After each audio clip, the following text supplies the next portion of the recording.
তো ভিউয়ার্স আসসালামু আলাইকুম। আজকের যে বিষয়টা নিয়ে আমি আলোচনা করব সেটাই হচ্ছে বর্তমান তত্ত্বাবধায়ক সরকার আমাদের দেশে বিদ্যমান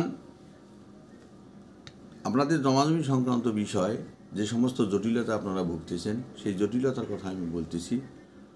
আপনারা জমাজমি ঠিকই কিনেছেন, হয়তো দেখা যাচ্ছে যে আপনার প্রপার্টি আপনার কাছে নেই, অথবা কেউ জবরদখল করে দখল করেছে, অথবা কেউ হয়তো বা আসে প্রাচীর হয়তো এদিকে নিয়ে আসছে আপনার ভিতরে ঢুকাই দিচ্ছে, আপনার জমি যতটুকু ততটুকু দিচ্ছে না, জোর জুলুম করতেছে, আপনাকে ভয় দেখাচ্ছে।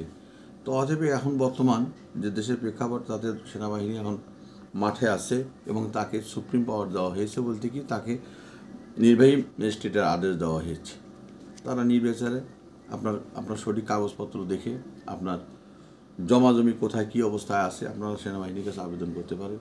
এবং মাঠে সেনাবাহিনী এখন অহরহ আছে এবং আপনাদের জন্য আছে।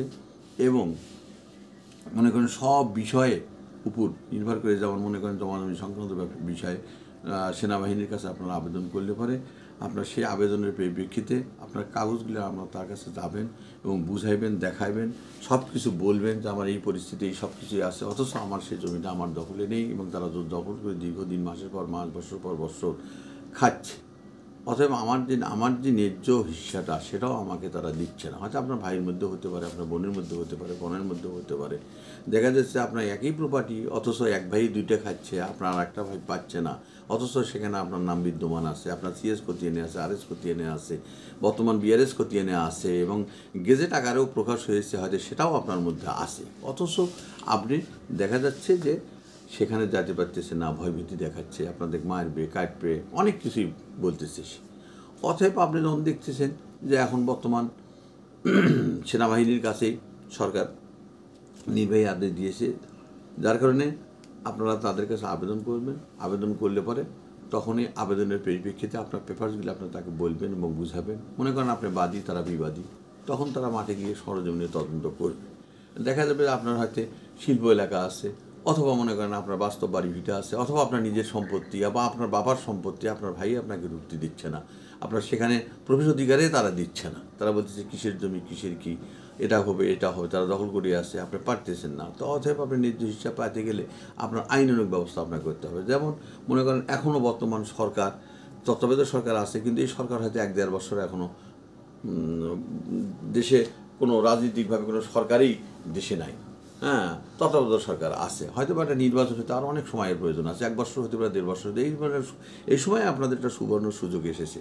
এই সুবর্ণ সুযোগটাকে আপনারা সদ্ব্যবহার করবেন। এটা যদি আপনারা আজকের দিনে সুযোগের সদ্ব্যবহার না করেন, তাহলে পরে আপনি এটা থেকে বঞ্চিত হয়ে যাবেন। কেননা আপনার প্রাপ্য, আপনার যদি ন্যায্য হিসেবে আপনি পান, তো তাহলে সেখানে আপনার সেনাবাহিনীতে আবেদন করতে আপনার কোনো অবস্থাতেই দ্বিধাবোধ করবেন না। দ্বিধাবোধ যদি করেন তাহলে আপনারা নিজে থেকে নিজেই আপনারা ঠকে যাবেন। কেননা এই সময় একটা সুযোগ এসেছে, তখন আপনাকে যখন দল করে দিয়ে দেবে, তখন আপনি সেখানে যাবেন, সেখানে বাসা করবেন, সেখানে থাকবেন, তখন জমিটা আপনার পাওয়া হয়ে গেল। কেননা আপনি তো যৌক্তিকভাবে যাচ্ছেন, আপনি অনৈতিকভাবে তো যাচ্ছেন না। কেননা আপনার যুক্তি আছে, আপনার বাপেরই সম্পত্তি হয়তো আপনি পাচ্ছেন না, হয়তো আর একজনে ভোগ করেই খাচ্ছে আপনার সম্পত্তি, আপনার সবই আছে, তো দখল করে আজ বছর পর যুগের পর যুগ খাচ্ছে। তো এখন এরম সময় সুযোগ এসেছে, এই সুযোগের সাথে পর আপনাকে সুযোগ ছাড়িয়ে দেবেন কেন? ছাড়িয়ে দিলে তো আপনি নিজেই ভুল করবেন। তো অতএব আমি মনে করি যে এই জমিটা আপনাদের নামে হয়তো খারিজও আছে, আপনার নামে রেকর্ডও আছে, আপনার নামে দলিলও আছে, অথবা দলিল হয়তো আপনার নাই, কিন্তু আপনি জানতেছেন ওখানে আমার বাপের প্রপার্টি আছে, আমার ভাইয়ের কাছে বা বোনের কাছে বা বোনের কাছে তারা অবৈধভাবে আমাকে দলিল দেখাচ্ছে না। তাহলে পরে তারা দরকার প্রয়োজন মধ্যে তারা সেখানে তল্লাশি দেবে, তল্লাশি দেওয়ার পর বা তাদেরকে ধরবে, তাদেরকে বলবে। আপনারা যদি পানতে, সেও তো আপনার ভাই হয়, তো তাকে আপনারা দিবেন না কেন? সেও যদি আপনি যদি 10 শতক জমি পেয়ে থাকেন, তাহলে আপনার ভাইও তো 10 শতক জমি পাবে, আপনার বোনে যত রেশিও অনুযায়ী পাবে। তো তাহলে সেখানে তো কোনো দ্বিধাদ্বন্দ্ব না থাকার কথা না, তো তাকে কেন দিচ্ছেন না? যার কারণে এটা একটা সুবর্ণ সুযোগ আসছে। এই সুবর্ণ সুযোগে আপনারা সেটা আবেদন করবেন। আবেদন করলে পরে তখন ওরা কিচ্ছু বুঝবে না। তখন যত প্রভাবশালী লোকে হোক আর যত ধনী ব্যক্তিই হোক এবং যত বড় মাস্তানি হোক না কেন, কেননা আপনি আইনের দিক থেকে আপনার পেপারস আদালতে কথা বলে, আপনার আদালতে পেপারসে কথা বলবে, আপনার কিছুই বলা লাগবে না, আপনার পেপারসে কথা বলে দেবে না। পেপারসে আপনাকে আইনগত দিক থেকে ওনারা সুপ্রিম পাওয়ার পেয়েছে এবং তারা এক্সিকিউটিভ ম্যাজিস্ট্রেটের পাওয়ার পেয়েছে, তাদের কাছে সেই নির্বাহী আদেশ দেওয়া হয়েছে। যার কারণেই তারা এখন সরাসরি মাঠে গিয়ে আপনার সরেজমিনে আপনাকে জমি থাকলে পরে বের করে দিচ্ছে, এবং দ্বিতীয়বারে বলে আসবে যদি আপনি দ্বিতীয়বারে এনাকে না দেন তাহলে তারা আইনানুগ ব্যবস্থা, দরকার হলে প্রয়োজন বোধে তাদেরকে নিয়ে যা পিটাইবে, তারপরে তাদেরকে মারধর করবে, এবং তারপরে তখন সে বাধ্য হবে যে না এটা করা যাবে না। এই সুযোগে আপনারা সুবর্ণ সুযোগ, যার জন্যে আপনারা এখানে বসে না থেকে আপনারা এটা তাৎক্ষণিকভাবে আপনারা এটা জরুরি ভিত্তিতে আপনারা তাৎক্ষণিকভাবে এটা আপনারা নালিশ আকারে তাদের কাছে দিয়ে দেন।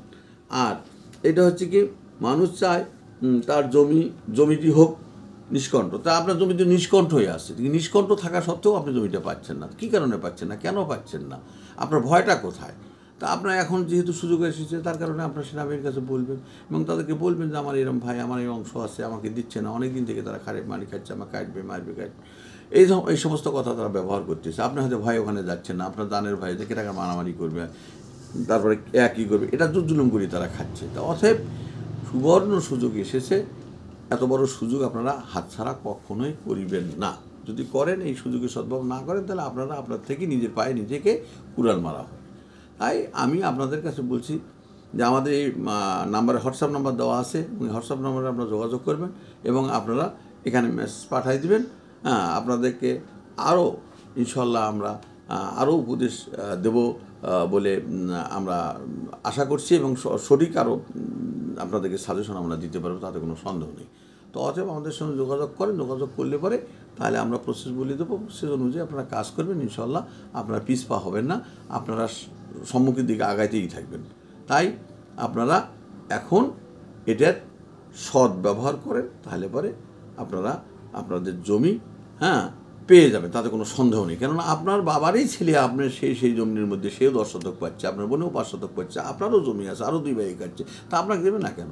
এটা তো কোনো অবস্থাতেই ঠিক না। যার পাওনা তাকে দেওয়া উচিত। যার জন্যে এখন আল্লাহর রহমতে মানুষের ভাগ্য ফিরে গেছে। এই সময়ের মধ্যে যদি আপনার না করেন, যখন ক্ষমতা চলে যাবে সেনাবাহিনী, তখন তো আপনাকে আর এইভাবে পাবেন না। আপনি কোর্টে কেস কামানি করবেন, দিনের পর দিন, যুগের পর যুগ, মাসের পর মাস যাবে, আপনার খালি শুধু উকিলের টাকা দেওয়া হবে, এখানে দেওয়া হবে, ওখানে দেওয়া হবে, এ করা হবে, এখানে টাকা দেন, মহুরিকে টাকা দেন, আপনার টাকাই শুধু খরচ হবে, এবং আপনার জীবদ্দশায় জমিটা আপনি পাবেন কিনা সেটাও সন্দেহ। তার কারণে কোর্ট কাছারির বিষয়টা হচ্ছে লেন্দির সময়। এখন আপনাদের সুবর্ণ সুযোগ আসছে, তারপরে তাদের কাছে আবেদন করেন, আবেদন করলে পরে এই জমিটা আপনারা সহসায় আপনার পেপারস অনুযায়ী পেয়ে যাবেন, এমনকি আপনাকে দখলও করে দিয়ে দেবে। এটাই আপনার একটা সুবর্ণ সুযোগ। তাই আপনারা দেরি না করে, আমি আপনাদের কাছে এই আশাবাদ ব্যক্ত করে, আপনাদের সুস্বাস্থ্য কামনা করে আমি আমার এই ভিডিও এখনই শেষ করছি। আসসালামু আলাইকুম, আপনারা ভালো থাকবেন।